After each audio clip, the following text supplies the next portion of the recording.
ẹlẹ́ńbẹ̀hún mo kí yín káàbọ̀ sórí ìkànnì Oodua móhùnmáwòrán a ti wà nígboro lónìí láti wá bá àwọn ènìyàn wa kí wọ́n bá pẹ̀kẹ́lu eléyìí tí a gbé wá fún wọn lónìí. Kí la gbé wá fún wọn lónìí? Ọ̀rọ̀ yìí òun náà ni ọ̀rọ̀ lórí àwọn ọmọbìnrin wa. Kí ni ó yẹ kọ́ ọmọbìnrin ní kó tó ṣègbéyàwó? Bẹ́ẹ̀ ni bó ṣe rí létí yẹn tó dàbí kò sọ̀rọ̀ ńbẹ̀ ó kì í síbẹ̀. Ẹ máa bá wa ká lọ báwọn èèyàn wa bó ṣe máa sọ̀rọ̀ lẹ́yìn kọ̀ọ̀kan èjèèjì lórí èrò wọn lórí ohun tó yẹ kí obìnrin ní kó tó di kó wò pé òun ti di ẹni ọkùnrin. Nǹkan tó ṣẹlẹ̀ fún àwọn ọmọbìnrin wa sí ni pé wọn ò fẹ́ gba ẹ̀kọ́ látẹnu àwọn òbí wọn. Ìgbà táwa wà ní kékeré tá a lọ school láàárọ̀ tá a bá fẹ́ lọ sí school wọ́n á gbé ata yẹn lè tó ike ìsanwó wọ́n á ní kẹ́ ẹ lọ tẹ́ ẹ bá ti lọ tẹ́ bá fi lọ sí school tẹ́ bá dé ẹ̀ ní jẹun tó bá ti ṣe bẹ̀rẹ̀ kẹ́ tó dé ẹ̀ ní jẹun bẹ̀ wọ́n á sọ fún yín ni pé ó yá lọ́lọ́ta kí wọ́n náà wá ti gbẹ̀ tiẹ̀ àwọn olè máa ṣe wàhálà fún ẹ o gbọ́dọ̀ ṣiṣẹ́ yẹn kó tó lọ láàárọ̀ gbogbo iṣẹ́ tó gbálẹ̀ kó ṣe kíní o tún mọ kókó iṣẹ́ tó yẹ kó ṣe láàárọ̀ kó tó wọ́n náà tún máa go tó yẹ kó jí ṣùgbọ́n àwọn ọmọ ọ̀sìn tẹ́ bá jí mi pé kó ṣiṣẹ́ àgàgà tó bá jẹ́ àwọn ọmọ olówó yẹn àwọn ò lè ṣe o omi àìmọye ìyàwó tó ń ṣe tán ò lo oṣù kan lọ́dọ̀ ara wọn tó fi ń dá wọn padà sílé ìyàwó pé ó yá lọ́kọ́ ẹ̀kọ́ bọ́ ṣe ń dá iná ó ṣẹlẹ̀ níjọ́ kan pé ẹnìkan ó ṣèyàwó wọn wá ní ó wá ń pè wọ́n lé wọn pé ṣé téèyàn bá fẹ́ dẹ́yìn iyọ̀ ṣíbí mélòó ló máa bù sínú ẹyin tó bá fẹ́ dín ẹyin ṣé iyọ̀ ṣíbí lèyẹn máa bù sínú ẹyin àbí téèyàn bá fẹ́ tẹ̀bà wọ́n nìkan ó ń ṣe ó fọ́kọ tí wọ́n bá ti lọ lé lálẹ́ ara ṣíṣẹ́ ṣètàn á lọ bíbí gbogbo nǹkan ọkọ wa yarí jọ yẹn pé lẹ́ni òun ò ní jẹ nǹkan kínní kí ló dé tí òfin lè ṣe ọbẹ̀ kó tẹ ẹ̀bà tàbí káwọn máa jẹun nílé tó fi jẹ́ pé oúnjẹ ó ṣàmàrà kó máa rà ó wá ní òun ò mọ̀ ọ́ sè pé torí àwọn òbí òun kọ́ torí gbà tó bá ń dáná àwọn ọmọdé ló máa ń sè òun ò dẹ̀ ń débẹ̀ ọkọ wa gbé lọ lé wọn padà pé kọ́ bá òun kọ́ lóṣù mẹ́ta tó bá ti lè gbẹ ẹ̀kọ́ àti dáná òun ò lè jẹ́ kó máa ra misabugi fún òun dojú kọ́ ìyẹn má tiẹ̀ lè jata àbẹ̀ràn tó ti sun tó ti dúdú ṣébí gbà tí ò fojú sí ni òbí mi tó bá ń dáná tó bá pọ̀ mọ́ ẹ̀ kò ní dá lóhùn ẹwà àwọn ọmọ tí wọ́n ń ya ìyàkuyà sí gbòòrò ń sìn nígbà tó gbé bàbá wọn sọ tán ọgbọ ẹlòmíì wọn á ní kó lọ sí skul òbí á máa sanwó ribiribi lórí ẹ òní dé skul á máa sọ méjì àgbálẹ ọkùnrin lọ nígbà wọn bá jáde skul lòun náà máa wálé tó bá di pé wọn gbéṣẹ́ kalẹ̀ á máa fún àwọn tíṣà lówó wọn á máa bá ṣe ẹsáàmù gbà tó bá di pé ó jáde ó lè jáde tó tètè bá rí iṣẹ́ ni tó bá débi iṣẹ́ tó bá dé kọ spelling skul ọ̀tọ̀ ni tó máa lọ kọ nígbà tó yẹ pé kò kọ owó ló fi rìn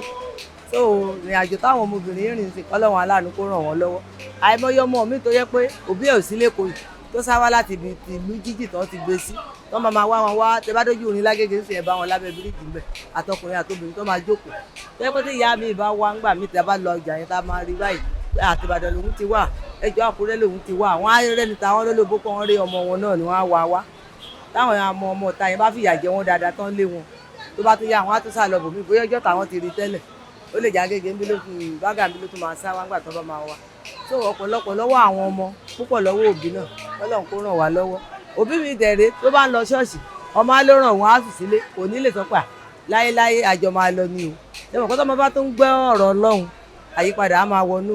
ọkàn ẹ̀ yàtọ̀ sẹ́ni tí ò lọ́bì kankan tí ò gbọ́rọ̀ kankan kò sí bó ṣe lè ṣe tí ò ní máa ṣìwà o Ọlọ́run kó ràn wá lọ́wọ́ àwọn ọmọ wa ò ní ṣìwà wà ní ṣíṣe. ó lè kọ́ ọmọkùnrin níṣẹ́ lọ́wọ́ obìnrin níṣẹ́ lọ́wọ́ kó dẹ̀ lẹ́kọ̀ọ́ kó gbọ́ nǹkan tí àwọn òbí ẹ̀ ń sọ kó má yàkuyà kó wà bí ọmọ ọlọ́bì kó dẹ̀ mọ Ọlọ́run. èmi rò pé yẹ kó obìnrin ni kó tó lọ ilé ọkọ àkọ́kọ́ yẹ kí obìnrin kó ní ẹ̀kọ́ home training ẹ̀kọ́ ilé tó yanjú ìyẹn àkọ́kọ́ kí àwọn òbí dẹ̀ make sure pé ọmọ ó ní good education aside good education iṣẹ́ gidi pé kò ní jẹ́ liability sọ́kọ tí obìnrin bá níṣẹ́ lọ́wọ́ tí ọkọ even kí ọkọ wà financially challenged kò ní jẹ́ kí ọrùn wọ ọkọ á lè máa ran ọkọ lọ́wọ́ even kí ọkùnrin wà financial buoyant olùrànlọ́wọ́ ní gbogbo wa la jẹ́ fúnra wa a gbọ́dọ̀ máa compliment ara wa ni so kí obìnrin kó níṣẹ́ gidi lọ́wọ́ kó lẹ́kọ̀ọ́lé kó níṣẹ́ gidi lọ kó dẹ̀ níwà gidi ìwà ìrẹ̀lẹ̀ kó ń ṣe pé kó máa sọ pé kó gbúdọ̀ máa jẹ́ feminist kó tó bá pé ẹ̀tọ́ ọkùnrin èmi náà ní kinní kan àbí kó láṣẹ lórí ọkùnrin wàhálà máa ṣe ẹnu ó gbúdọ̀ níwà ìrẹ̀lẹ̀ nílé ọkọ. nǹkan pàtàkì tí mo fi pé ó yẹ kóbìnrin ní kó tó lọlé ọkọ ní iṣẹ́ àbí òwò tó yẹ pé òun gan kò ní di liabilities fún ọkọ nílé ní pé tọkọ ò bá dé òun ò ní lè ṣe nǹkan òun náà máa ní àwọn nǹkan tó yẹ pé tóun náà máa lè bóòsì lé gẹ́gẹ́ bí obìnrin ní pé ókè o tọkọ mi ò bá tiẹ̀ sí nílé mo gbọ́dọ̀ ṣàwọn ìrànlọ́wọ́ tó yẹ pé òun gan máa mọ̀ pé ìyàwó ilé lòun especially ibi tí mò ń gbé because I'm living at Ẹ̀pẹ́ ó wá fún pé èyí tó tiẹ̀ tó le jù ń bẹ̀ àfọ́fà ló pọ̀ jù tàbá máa wo bóyá bíi 2 years coming or 3 years coming sí bóyá ni wèrè ò ní pọ̀ gan because ní ìrírí wọn àti ìṣe wọn gan ẹ̀rọ ọmọ ẹ̀mí gan láti wọ ṣòkòtò kó dókè ó máa ráàdì ẹ̀ tó ń ṣe pé bóyá maybe ẹgbẹ́ dẹ̀ ni wọ́n á kẹ́gbẹ́ to extend àti pé nǹkan tí brain wọn ò gbé tí ọkàn wọn ò gbé náà máa padà lọ máa ṣe bóra àwọn ọmọ tó ń fa oríṣiríṣi tó ń fà for now ẹ rí pé ẹlòmíì because àwa ti rí kan tó yẹ pé òjò ń rọ àwọn èèyàn dẹ̀ ní kó sáfójò transformer ló lọ try láti hug gbogbo àwọn nǹkan yẹn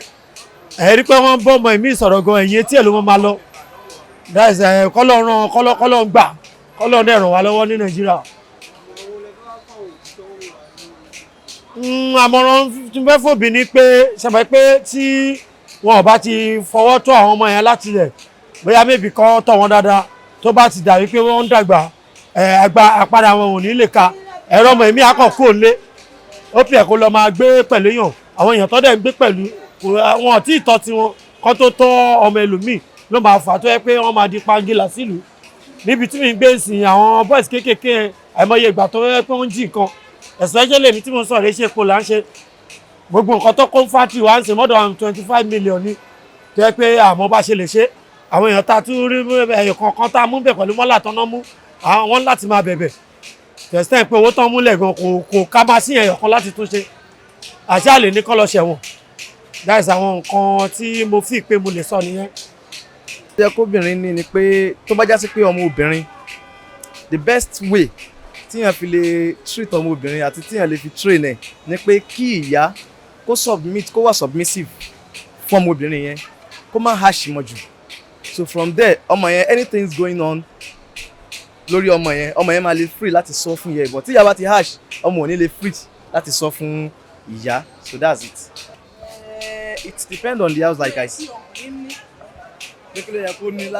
àwọn qualities ẹ̀ náà ni pé kó níṣẹ́ ọwọ́ lọ́wọ́ qualities tó yẹ kó ní náà ni pé kó níṣẹ́ ọwọ́ lọ́wọ́ tó bá níṣẹ́ ọwọ́ kó dẹ̀ wà learned bóyá school and etc ṣá so on and so forth so tóbìnrin bá ti níyẹn kò sí nǹkan kan tó kù fún mọ́kó lọ́lé ọkọ lókè. Ibrahim lórúkọ mi.